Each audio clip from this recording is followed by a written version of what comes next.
दोस्तों नमस्कार। मैं नाच सुनांजलि कथा कहानी और उपन्यास के संग के साथ पुनः हाजिर हूँ। दोस्तों इस समय हम लोग सुन रहे हैं उपन्यास चरित्रहीन, जिसे लिखा है बंगला साहित्यकार शरद चंद्र चट्टोपाध्याय ने।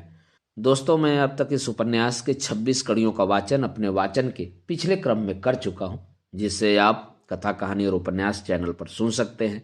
आइए सुनते हैं अब इस उपन्यास के 27वें भाग का वाचन मेरे अर्थात नाच सुनांचली के स्वर में। दासी को विदा करके किरणमयी अपने स्थान पर वापस आकर जब बैठ गई, तब उपेंद्र गर्दन उठाकर एक बार भी देख न सके। किरणमयी की दृष्टि से यह भाव छिपा नहीं रहा, लेकिन वह भी कोई बात न कहकर चुपचाप अपना काम करने लगी। 10 मिनट तक जब इसी तरह समय बीत गया, तब किरणमयी ने धीरे धीरे कहा, अच्छा बबुआ, यदि कोई हमें इस प्रकार चुपचाप बैठे देख लेगा तो क्या सोचेगा, बताओ तो। यह कहकर वह हंस पड़ी। उपेंद्र ने इस हंसी को नेत्रों से न देखने पर भी हृदय में अनुभव किया। कहा, संभवतः अच्छा न सोचेंगे तो फिर क्या करूं भाभी, कहने को कोई बात भी नहीं मिल रही है। नहीं मिल रही है? अच्छा मैं ढूंढ देती हूँ, लेकिन पहले एक बात बता दूं, वह यह कि खाना बनाकर खिलाकर भेजने में आधे घंटे से अधिक समय नहीं लगेगा। उतनी देर तुम प्रसन्न वदन बातें करो, इस तरह मन भारी करके मत बैठे रहो। जबरदस्ती होठों पर हंसी लाकर उपेंद्र ने कहा, ठीक है कहिए। पुनः मुस्कुरा दी किरणमयी, बोली, चलो भाभी का मान रखकर हंसो तो। देवर जी, जब से तुम्हें देखा है प्रायः एक बात मन में आती है, लेकिन सुनकर फिर से उल्टा समझकर गुस्से से मुंह तो नहीं फुला लोगे? नहीं। क्रोध किस लिए? क्या जानते हो बबुआ जी, अच्छे अच्छे काव्यों में कहा जाता है, वे हमारे देश के हों या विदेश के हों, प्रथम दर्शन से ही एक प्रगाढ़ प्रेम उत्पन्न होना, अच्छा इसे क्या संभव मानते हो? उपेंद्र का मुख एकाएक लज्जा से लाल हो उठा। उसने कहा, अच्छा बुरा किसी काव्य के संबंध में मेरा विशेष कोई ज्ञान नहीं है भाभी जी, यह बात मैं नहीं जानता। किरणमयी बोली, यह कैसी बात कहते हो बबुआ जी, इतना पढ़ लिख चुके हो, इतनी परीक्षाएं पास करके कितने ही रुपयों की मिठाइयाँ वसूल कर चुके हो, और काव्य के संबंध में तुम कुछ भी नहीं जानते? शकुंतला, रोमियो जूलियट, इन दोनों को भी क्या तुमने कभी नहीं पढ़ा है? उपेंद्र ने कहा, लेकिन पढ़कर पास करने में तो संभव असंभव निश्चय नहीं करना पड़ा है। पुस्तक में जो लिखा है कंठस्थ करके परीक्षा में लिख आया था। आपकी तरह किसी परीक्षक ने कभी प्रश्न नहीं किया। यह होता है या नहीं, मुझे क्षमा करना पड़ेगा भाभी, ये सब आलोचनाएं आपके साथ मैं न कर सकूंगा। किरणमयी ने उदास होकर एक लंबी सांस लेकर कहा, इसलिए पूछा था, मुझ पर क्रोध नहीं करोगे ना? लेकिन क्रोध तो मैंने नहीं किया ना, न करने से अच्छा है, कहकर किरणमयी ने गर्म कढ़ाई में घी डाल दिया। 3-4 पुड़ियां तलकर किरणमयी एकाएक बोली, जिस बात को मैंने जान लेना चाहा था उसकी आलोचना ही तुमने करने नहीं दी। मेरा भाग ही ऐसा है। लेकिन एक और बात मैं पूछती हूँ बबुआ जी, प्रेम को लोग अंधा क्यों कहते हैं? उपेंद्र ने कहा, संभवतः आंखें रहने से जिस मार्ग से मनुष्य नहीं जाता, उससे उस मार्ग में भी वह उसको ले जाता है। किरणमयी ने उत्सुक होकर पूछा, ले जाता है क्या? यह बात क्या सत्य है कि प्रेम अंधा होता है? सच तो अवश्य है, बहुतों की बहुत सी अभिज्ञता से भी यह कहावत प्रचलित है। किरणमयी ने कहा, अच्छी बात है। यदि यही होता है तो अंधा जब गर्त में जाता है, लोग दौड़ते हुए आकर उसे उठा लेते हैं, उसके लिए दुख मानते हैं, जिसमें जैसी शक्ति रहती है उसके अनुसार सहायता करने की चेष्टा करता है। लेकिन प्रेम के कारण अंधा बनकर जब कोई गर्त में गिर पड़ता है, कोई भी तो उसे उठा देने के लिए दौड़कर नहीं आता, बल्कि और हाथ पैर तोड़कर उसी गर्त में मिट्टी डाल दी जाती है। जिस सत्य का मनुष्य स्वयं ही प्रचार करता है, आवश्यकता पड़ने पर उस सत्य की कोई मर्यादा ही नहीं मानता। मेरी बात तुम समझ रहे हो ना बबुआ जी? उपेंद्र ने गर्दन हिलाकर कहा, समझ रहा हूं। किरणमयी ने कहा, समझ सकते हो इसलिए तो तुमसे पूछ रही हूं, लेकिन इसी दशा में देखो, दूसरों के मामले में बहुत कुछ जानते हुए भी लोग बरबस भूल जाना चाहते हैं। अंधे को आंख वाले की संज्ञा देकर अपने को वीर समझने लगते हैं। दूसरों के विषय में विचार करते समय यह बात उन्हें स्मरण नहीं रहती कि आंख खो देने पर गर्त में गिर जाने की उसकी संभावना उस मनुष्य की अपेक्षा कुछ भी कम नहीं होती। उपेंद्र ने तनिक अप्रसन्न तथा आश्चर्य के साथ कहा, यह नहीं हो सकता। यह नहीं भी हो सकता है, लेकिन मैं समझ नहीं सकता भाभी, ये सब आलोचनाएं क्यों कर रही हैं आप? सच हो झूठ हो, आपके जीवन के साथ इस मीमांसा का कोई संबंध नहीं है। किरणमयी उपेंद्र की अप्रसन्नता देखकर भी हंस पड़ी, बोली, अंधा आलोचना करके गर्त में नहीं गिरता बबुआ, गिर कर आलोचना करता है। मैं गिर नहीं पड़ी हूं, या गिर पड़ने के लिए उस ओर बढ़ती नहीं जा रही हूं। यही बात तुम किस तरह जान गए? उपेंद्र ने कहा, लेकिन आप तो अंधी नहीं हैं। मैंने तो आपकी बड़ी बड़ी दोनों आंखें देख ली हैं भाभी। किरणमयी बोली, वही तो कठिनाई है बबुआ जी। दो प्रकार के अंधे होते हैं। जो लोग आंखें बंद करके चलते हैं उनके संबंध में तो सोचना नहीं पड़ता, वे पहचाने जाते हैं। लेकिन जो लोग दोनों आंखों से देखते हुए चलते हैं फिर भी देख नहीं पाते, उन लोगों को ही लेकर सब गड़बड़ियां हैं। वे स्वयं भी धोखा खाते हैं, दूसरों को भी धोखा देने से बाज नहीं आते। उपेंद्र कुंठित होकर बैठे रहे।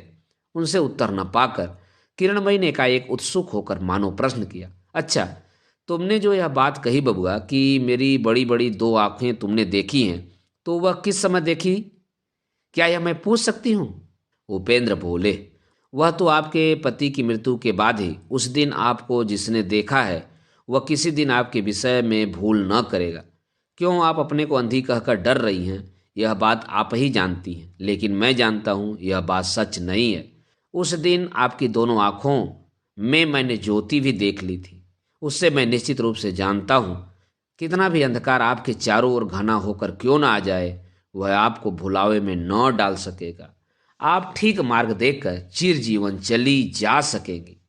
किरणमयी ने कुछ देर तक चुप रहकर कहा, इतनी देर में संभवतः यह बात मैं समझ गई हूँ बबुआ।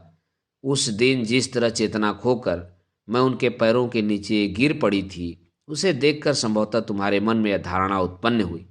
उपेंद्र ने सिर हिलाकर कहा, यह बात भी हो सकती है, लेकिन वह देखना क्या भूल हो सकती है भाभी? सुनकर किरणमयी हंस पड़ी। उसके बाद संकोच रहित सहज कंठ से बोली, भूल की तरह ही ज्ञात हो रहा है। मैं तो अपने पति को प्यार नहीं करती थी। उपेंद्र आश्चर्यचकित होकर निहारते रहे। किरणमयी कहने लगी, सचमुच ही उनको मैंने किसी दिन प्यार नहीं किया, और केवल मैंने ही नहीं, उन्होंने भी मुझे कभी प्यार नहीं किया। तो क्या उस दिन की वह मेरी छलना थी? वह बात भी नहीं है। यह भी सत्य है, सचमुच ही उस दिन मैं अपना होश खो चुकी थी। यह कहकर उपेंद्र का स्तंभित मुंह देखकर वह जरा ठिठक गई, लेकिन दूसरे ही क्षण उसे बलपूर्वक दूर करके बोली, नहीं, डरने से मेरा काम न चलेगा। तुमको सभी बातें आज बता देनी पड़ेंगी। उपेंद्र ने कष्ट से मुंह पर उठाकर कहा, चलेगा क्यों नहीं? मैं सुनना नहीं चाहता तो भी मुझे क्यों सुननी ही पड़ेगी?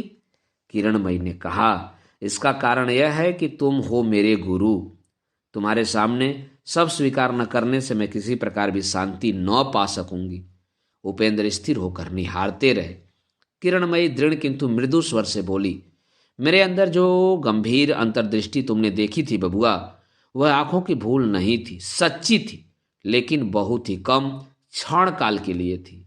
पति को मैंने किसी दिन प्यार नहीं किया, लेकिन तन मन से प्यार करने की चेष्टा मैंने आरंभ की थी, लेकिन वे बचे नहीं। मेरी भी वह चेष्टा स्थायी नहीं हुई। पुस्तकों में ये सब बातें पढ़कर कभी मैं सोचती थी ये झूठी बातें हैं, कभी सोचती थी कभी की कल्पना है, कभी मन में यही विचार करती थी संभवतः मुझ में प्यार करने की शक्ति ही नहीं है, इसलिए ऐसा होता है।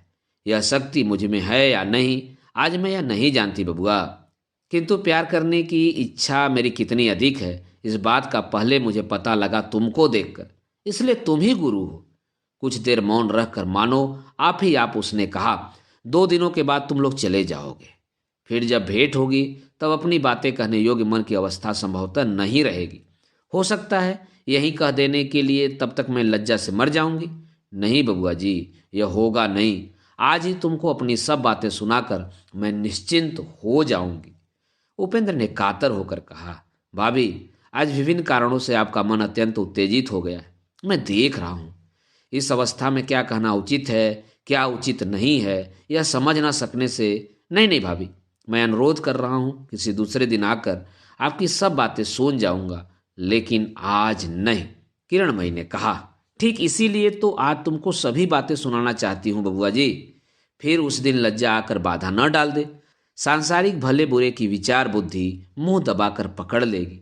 आज मुझे रहकर ढककर समझ बूझकर सजाकर बचाकर कहने की शक्ति भी नहीं है, प्रवृत्ति भी नहीं है। आज ही तो कहने का दिन है, इसके बाद संभवतः तुम इस जन्म में फिर मेरा मुंह न देखोगे।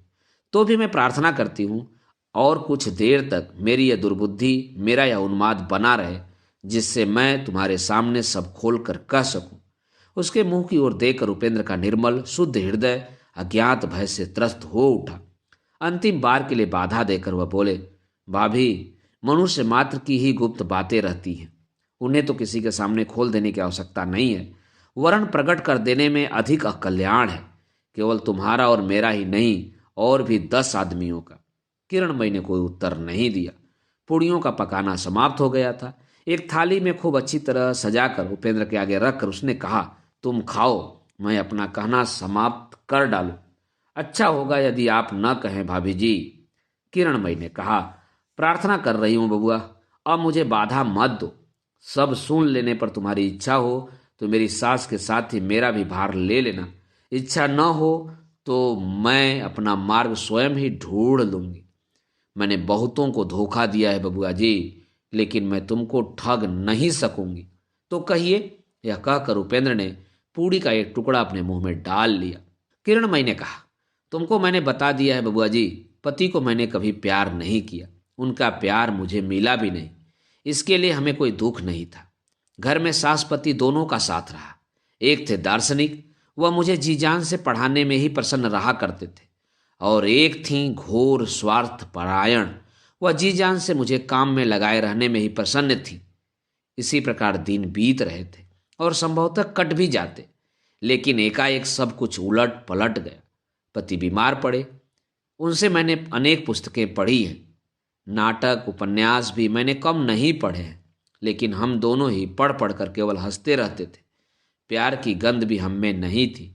इसलिए कोई आदमी जैसे रहते हैं, जन्म से बहरे, जन्म के अंधे, मेरे पति भी वैसे ही थे, जन्म के नीरस।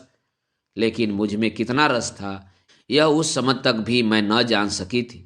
लेकिन उस बात का एकाएक मुझे पता लगा कि प्यार करने की और उसे वापस पाने की तृष्णा मेरी भी किसी स्त्री से कम नहीं है। नहीं नहीं, इतने में ही उन पूड़ियों को हटा रखने से काम न चलेगा।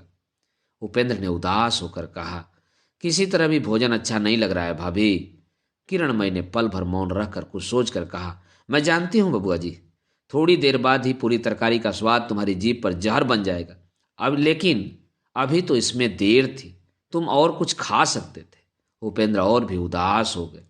किरणमयी उनकी ओर देख कर ही कहने लगी, यदि मैं यह कहूँ कि तुम्हारे यह न खाने का जो दुख है वह मेरा दाहिना हाथ नष्ट हो जाने की अपेक्षा से भी अधिक है, तो तुम विश्वास न कर सकोगे।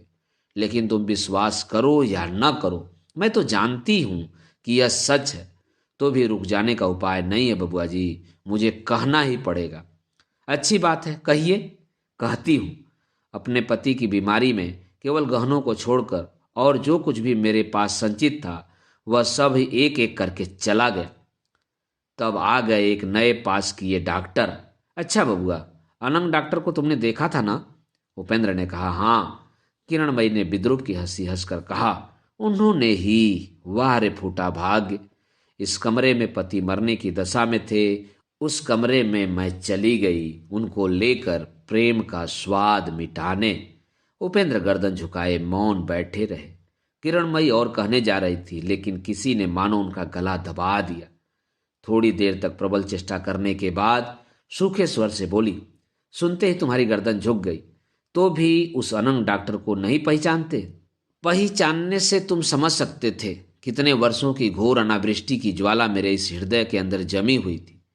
इसीलिए यह संभव घटना संभव हो सकी थी।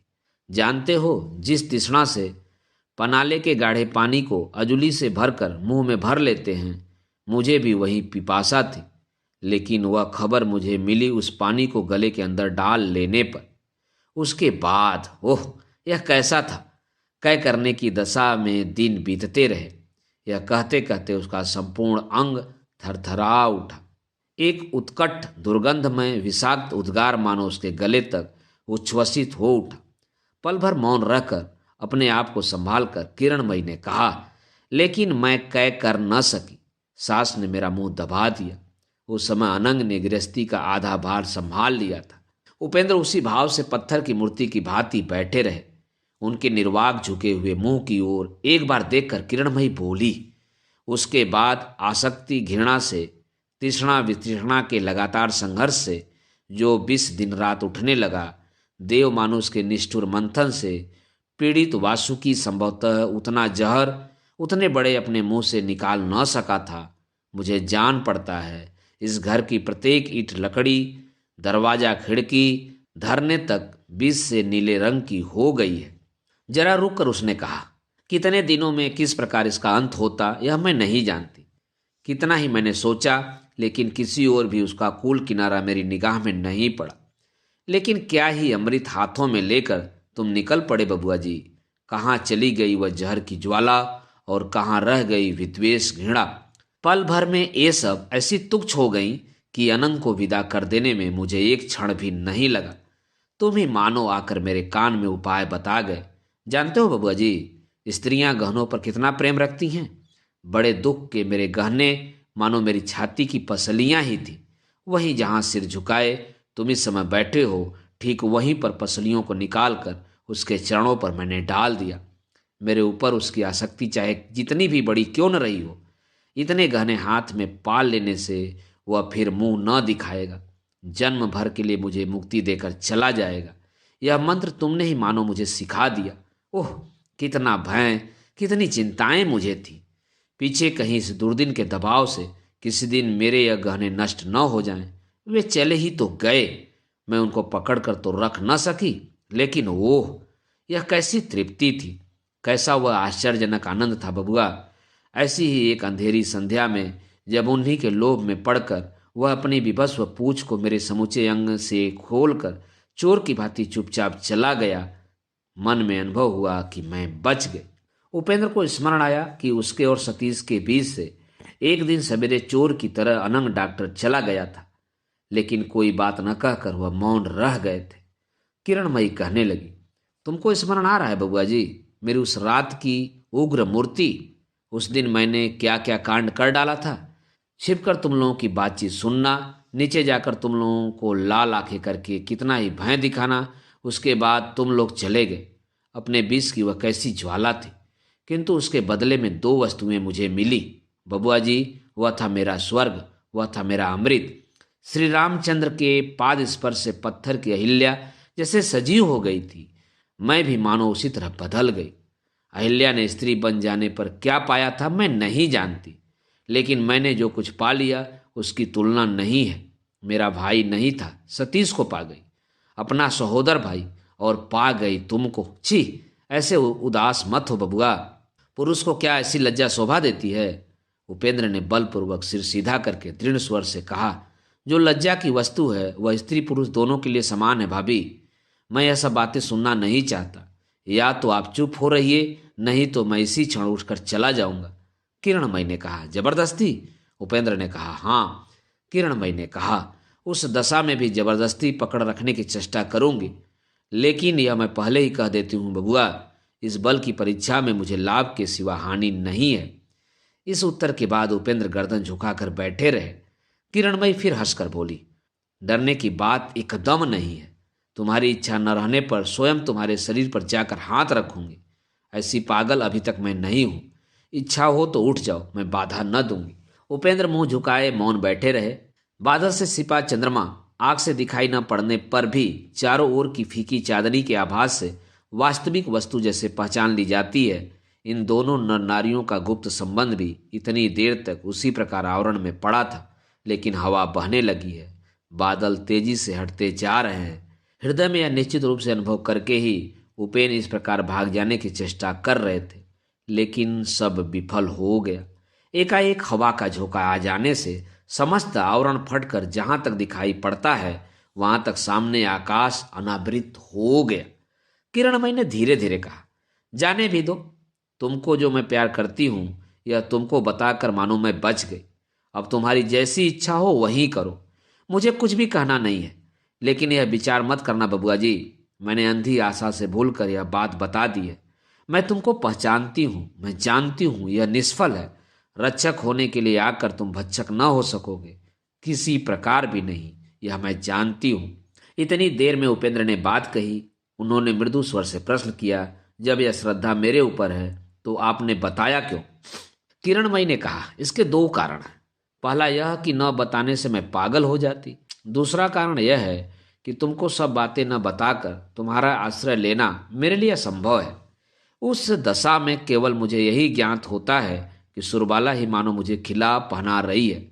लेकिन अब यदि इसके बाद भी तुम मेरा भार लेते हो तो ज्ञात होगा कि तुम्हारा ही खा रही हूँ, पहन रही हूँ, और किसी का नहीं। अच्छा, सुरबाला से भी मेरी बातें बतलाओगे तो? उपेंद्र ने कहा, नहीं। किरणमयी ने प्रश्न किया, नहीं क्यों? सुनने से वह दुखी होंगी? उपेंद्र ने कहा, नहीं भाभी, वह दुखी न होगी। वह बहुत ही मूर्ख है। भले घर की लड़की पति के अतिरिक्त और किसी पुरुष को किसी अवस्था में भी प्यार कर सकती है, यह बात सहस्र बार कहने पर भी उसके दिमाग में न घुसेगी। अब अनुमति दें तो मैं उठूं? इस बात ने किरणमयी को तीक्ष्ण आघात पहुंचाया, लेकिन उसने सहज स्वर से कहा, अनुमति न देने पर भी तो कोई उपाय नहीं है, देनी ही पड़ेगी। लेकिन जरा और बैठो। तुमको जो मैंने प्यार किया था यही तो केवल बताया गया, लेकिन भूल जानना भी चाहा था। आज यह बात भी तुमको ज्ञात नहीं है। लेकिन इसमें मेरा गुरु कौन है जानते हो बबुआ? वही जो मूर्खों में अग्रगण्य लड़की छोटी बहू बनकर तुम लोगों के घर में गई है, वह ही। उपेंद्र के मुंह पर आश्चर्य का आभास देकर किरणमयी ने कहा, हाँ वे ही। तुम लोग जिसको पशुराज कहकर परिहास करते हो, वही सुरबाला मेरी गुरु है। तुमने जो बात सिखाई उन्होंने उसे ही भुला देना चाहा। वे मेरी पूज्य हैं। उपेंद्र चुप होकर बैठे रहे। किरणमयी कहने लगी, तुमको मैं बार बार कहती हूँ बबुआ जी, आज जो तुम्हारे पैरों पर अपनी लज्जा के समस्त जंजाल को तितांजलि मैंने दी है, उसका समस्त फलाहाल जानकर मैंने दी है। मैं जानती हूँ तुम्हारी सुरबाला है और है तुम्हारी कठोर पवित्रता। वह है स्फटिक की भांति स्वच्छ, वज्र की भांति कठोर। उसके शरीर पर दाग लगा सकूं यह बल मुझ में नहीं है। लेकिन जानते हो बबुआ जी, मनुष्य का ऐसा ही जला हुआ स्वभाव है कि जो बात उसकी शक्ति के बाहर है उसी पर उसका सबसे अधिक मोह रहता है। भगवान को कोई पा नहीं सकता, इसलिए मनुष्य सब कुछ देकर उसको पाना चाहता है। इसलिए मुझे यही ध्यान आता है कि तुम मेरे लिए इतनी बड़ी अप्राप्य वस्तु न रहते तो संभवतः मैं तुमको इतना अधिक प्यार नहीं करती। लेकिन जाने दो उस बात को। क्षण भर मौन रहकर सहसा एक लंबी सांस लेकर किरणमयी ने कहा, एकलव्य के जैसे द्रोण जी गुरु थे, मेरी गुरु वैसे ही ये सुरबाला। लेकिन वह कैसे हो गई वहीं आज तुमको मैं बताकर मैं छुट्टी दूंगी। वहीं जहां तुम खाने के लिए बैठे हो बबुआ, एक दिन रात के समय सतीश बबुआ भी उसी तरह खाने के लिए बैठे थे। एकाएक तुम लोगों की चर्चा छिड़ गई। जानते ही हो वह मेरे भाई हैं कि तुम लोगों की बातें चलने पर बिल्कुल मस्त हो जाते हैं, तब उनको संभालना कठिन ही है। मेरी अपनी भी तब प्रायः वही दशा थी। प्रेम की मदिरा उस समय तुरंत ही पात्र में भरकर पीकर तुम्हारे नशे में तब मेरे हाथ पांव अशक्त हो गए थे। दोनों आंखें लुढ़कती जा रही थी। ऐसे ही समय में सतीश बबुआ ने कितने ही उदाहरण दे देकर बताया कि तुम अपनी सुरबाला को कितना प्यार करते हो। कब तुमने उसकी छोटी चेचक की बीमारी होने पर आहार निद्रा छोड़ दी थी। कब उसने तुम्हारे सिर में जरा सा दर्द उठने पर सारी रात हाथ में पंखा लेकर सिरहाने बैठकर बिता दी थी। इसी प्रकार के कितने और कितनी रातों की छोटी छोटी कहानियां। उनकी तो वे सब सुनी हुई बातें थी। संभवतः कोई झूठी थी अथवा बढ़ा चढ़ाकर कही गई थी, लेकिन उसमें हम दोनों की कोई हानि नहीं हुई। तुम दोनों पति पत्नी के प्रेम की गंगा बहती जा रही है। हम दोनों भाई बहन देखते देखते उसमें निमग्न हो गए। उसके बाद बड़ी रात को सतीश अपने डेरे पर चले गए, लेकिन मैं उसी रसोई घर में बैठी रही। कितनी देर तक मैं यह नहीं जानती। बाहर निकलकर मैंने देखा कि सामने ही शुक्र तारा उगा हुआ है। मुझे एकाएक यह स्मरण आया कि सुरबाला का मुंह मानो ऐसा ही है, ऐसा मधुर, ऐसा ही उज्ज्वल। ठीक इसी प्रकार ही संभवतः उसके मुंह से आंखें हटाई नहीं जाती। मन ही मन उसको मैंने कहा, तुमको तो मैंने देखा नहीं है कि तुम कैसी हो, लेकिन जैसी भी क्यों न हो, आज से तुम मेरी गुरु हो गई। तुम्हारे पास से ही मैंने पति प्रेम का पाठ लिया। प्रेम का स्वाद मैं पा गई हूँ। इसको अब मैं छोड़ न सकूंगी। प्रेम मुझे अवश्य ही चाहिए। मुझे प्रेम करना ही पड़ेगा, तो दूसरों को प्यार करके क्यों इसको व्यर्थ करूं? आज भी तो मेरे पति जीवित हैं। अभी तक तो मैं विधवा नहीं हुई हूं। तो फिर क्यों यह मैं भूल करूं? तुम्हारी ही भांति आज से मैं अपने पति को ही प्यार करूंगी और किसी को नहीं। यह कहने के साथ ही मेरा मन मानो अपनी सारी शक्ति को एकत्रित करके बोला, प्रेम वापस पाने की आशा तुमको नहीं है, यह सच है, लेकिन तो भी तुमको ही प्यार करना पड़ेगा। लेकिन मेरा ऐसा फूटा भाग्य है बबुआ कि वह बचे नहीं। मेरी साधना अंकुर में ही सूख गई। इसलिए उनकी मृत्यु के दिन मेरा जो मुख तुम लोगों ने देखा था उसमें एक बिंदु भी छलना नहीं थी। यह कहते कहते उसका कंठ स्वर करुण और गीला होता जा रहा था। उपेंद्र ने इसे लक्ष्य किया, लेकिन उन्होंने कोई बात नहीं की।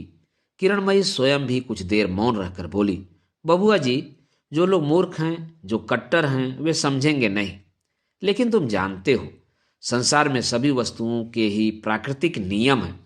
उस नियम की उपेक्षा न करके पति पत्नी में से कोई भी अपने उस चिर मधुर संबंध पर पहुंच नहीं सकता।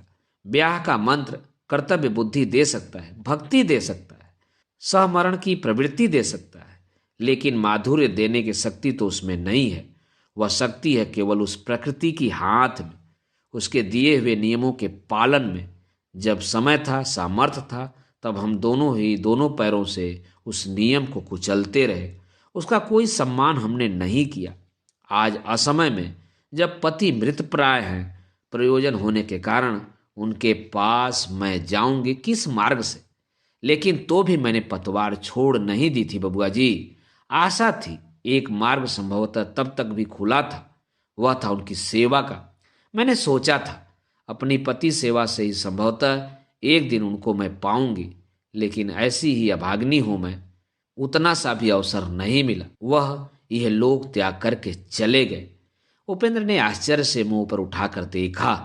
किरणमयी की दोनों आंखें आंसुओं से भर गई हैं। उन्होंने कहा, मैंने सुना है आपने जैसी उनकी सेवा की है वैसी सेवा कोई मनुष्य नहीं कर सकता। उस और पत्नी के कर्तव्य में आपकी कोई भी त्रुटि नहीं हुई है। किरणमयी ने कहा, संभवतः वह नहीं हुई है, लेकिन मनुष्य नहीं कर सकता तो मैं ही कैसे कर सकी बबुआ जी? यह बात नहीं है। वैसी सेवा सभी स्त्रियां कर सकती हैं, लेकिन मैंने तो कर्तव्य कहकर कुछ भी नहीं किया है। दूसरे सभी मार्ग बंद थे, इसीलिए मैंने अपनी सेवा के द्वारा उनको पाना चाहा था। इसीलिए उस वो शक्ति के अनुसार मैंने कभी अवहेलना नहीं की। मैंने सोचा था यदि एक बार उनको हृदय में पा जाऊं तो जितने दिन बचूंगी, जिस तरह जहां भी रहूंगी, शांत भाव से जीवन बिता सकूंगी। लेकिन मेरी सारी चेष्टाएं विफल हो गई। उनको पाना आरंभ अवश्य कर दिया था, लेकिन पा न सकी। पहले से ही वहीं जो तुम मेरे हृदय को घेरे रहे, किसी प्रकार भी वहां से फिर तुमको मैं हटा न सकी। अपने पति को भी अपने हृदय में न पा सकी। उपेंद्र उठ खड़ा हुआ और बोला, काफी रात हो गई है भाभी, मैं जाता हूं। किरणमयी भी उठ खड़ी हुई, बोली, चलो तुमको द्वार तक पहुंचाकर सदर दरवाजा बंद कराऊं। कल भेंट होगी ना? नहीं, कल मैं घर जाऊंगा। और किसी दिन भेंट होगी? हो जाना तो संभव है। नमस्कार भाभी। नमस्कार बबुआ। दिवाकर को यहाँ भेजोगे ना? भेजूंगा तो अवश्य भाभी। उसके माँ बाप नहीं हैं, मैं ही इतने दिनों से उसकी देखभाल करता रहा हूँ। आज से उसको मनुष्य बनाने का भार जबकि आपने लेना चाहा है, वह भार आप ही के हाथ मैंने सौंप दिया। किरणमयी के नेत्रों में आंसू उमड़ते आ रहे थे। उसने कहा, इतनी बातें सुन लेने के बाद भी इतने बड़े विश्वास का भार मेरे ऊपर किस प्रकार डालोगे बबुआ? तुम दिवाकर को कितना प्यार करते हो यह तो मैं जानती हूँ। उपेंद्र ने दरवाजे के पास आकर कहा, इसीलिए तो मैंने आपको दे दिया भाभी। मैं जिसको प्यार करता हूँ उसका कल्याण आपसे कभी नहीं होगा, यही तो मुझे विश्वास है। कहकर शीघ्रता से आगे बढ़ गए। किरणमयी ने अंधेरी गली में अपना मुंह बढ़ाकर ऊंचे स्वर से पूछा, एक बात और तुम मुझे बता जाओ बबुआ, सतीश क्या कलकत्ता में नहीं है? उपेंद्र ने दूर से ही उत्तर दिया, नहीं। किरणमयी ने फिर पूछा, वह जब मुझे बिना बताए चला गया तो वह बड़े ही दुख से गया है बबुआ। उसको क्या तुमने इस घर में आने को मना कर दिया है? उपेंद्र ने कहा, करने की इच्छा थी लेकिन मैंने किया नहीं। किरणमयी ने पूछा, यदि इच्छा ही थी तो किया क्यों नहीं? उपेंद्र चुप हो रहे। उत्तर न पाकर किरणमयी ने कहा, ऐसी इच्छा क्यों हुई थी, वह भी क्या मैं जान सकती हूँ? उपेंद्र ने कहा, मुझसे भूल हो सकती है, जो भी हो वह कहाँ है इसका पता लगाकर आपके पास आने के लिए उसको पत्र लिख दूंगा, उससे ही पूछ लेना। यह कहकर उपेंद्र दूसरे प्रश्न की प्रतीक्षा किए बिना ही अंधेरी गली को पार कर गए। दोस्तों, अभी आप सुन रहे थे उपन्यास चरित्रहीन के 27वें भाग का वाचन मेरे अर्थात नासुनांचली के स्वर में। दोस्तों, इस उपन्यास के आगे के भागों को आप मेरे वाचन के अगले क्रम में सुन सकते हैं, तो सुनना न भूलें। जुड़े रहें कथा कहानी और उपन्यास के साथ। धन्यवाद। नमस्कार।